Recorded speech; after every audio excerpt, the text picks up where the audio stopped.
म्हणजे 2 मिनिटं 10-20 मिनिटापासून तेच ऐकायला 2 मिनिटं ते टाइमपास करायले टाइमपास आहे 6 वाजता यांनी बूथ बंद केला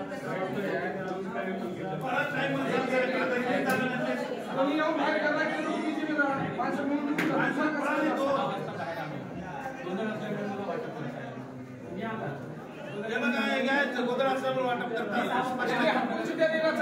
आता देण्यात आले असं अन्याय करणं काम आणि मतदार काय आम्हाला माहित नाही कोणाला करणार आहे तुम्ही